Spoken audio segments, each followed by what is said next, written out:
Page 190, on est le 1er novembre 2022. Sous une apparente scientificité, ce bouquin, repose sur des bases scientifiques bien faibles, puisque, on tire des conclusions sur la délinquance, déjà à partir de la presse locale, et donc la délinquance n'est vue que sous le prisme des agressions, des assassinats, des morts, des affrontements avec les forces de l'ordre, du trafic de drogue. Voilà. Donc on parle pas du tout de la délinquance économique et financière, on parle pas du tout de tout type de délinquance, en rappelant que la délinquance c'est quand même les transgressions de la loi et que la loi elle est quand même bien plus élargie que ces faits-là. Voilà, donc la source en plus, c'est la presse locale, donc ça repose sur absolument rien de concret. D'expliquer qu'en gros, la pauvreté, ça repose, toute la délinquance est située au nord de cette ligne qu'on voit ici, puisque c'est c'est situé là où il y a la pauvreté. Voilà, ça c'est le taux de pauvreté. Donc ce graphe est très joli, mais malheureusement, ça repose sur rien. Voilà ce qu'on peut en dire.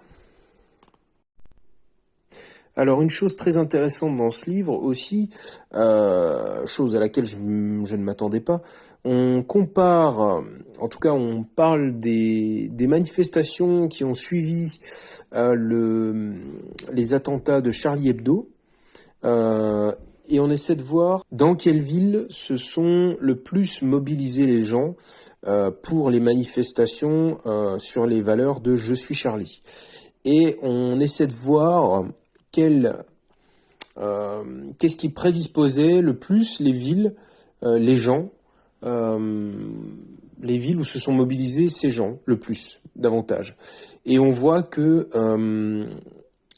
plus on a voté Marine Le Pen à la présidentielle de 2012, et moins on s'est mobilisé pour Je suis Charlie. Donc il y a ces raisons-là. Évidemment, les deux bords sont abordés, puisqu'on parle des gens qui ont voté pour Marine Le Pen qui se sentent pas forcément concernés. D'ailleurs, les personnes, en tout cas les personnes qui étaient dans le parti de Marine Le Pen à ce moment-là n'avaient pas été conviées à la grande manifestation d'Union nationale réclamée par Monsieur Hollande en 2015. Voilà, donc on a cette population-là, mais on a également la population d'origine immigrée. Ça, c'est ce qui nous est dit. Alors, certaines comparaisons, encore une fois, il y a des biais statistiques un peu ridicules. On nous cite Nancy et Metz. Nancy serait une ville universitaire et Metz non. Et donc, on dirait que les villes universitaires ont été plus investies davantage par ces manifestations que les autres. Bon, Metz pour moi c'est aussi une ville universitaire, il y a aussi une université là-bas, donc c'est un peu étrange comme calcul. Voilà, donc il y a quand même des biais dans ce bouquin, encore une fois.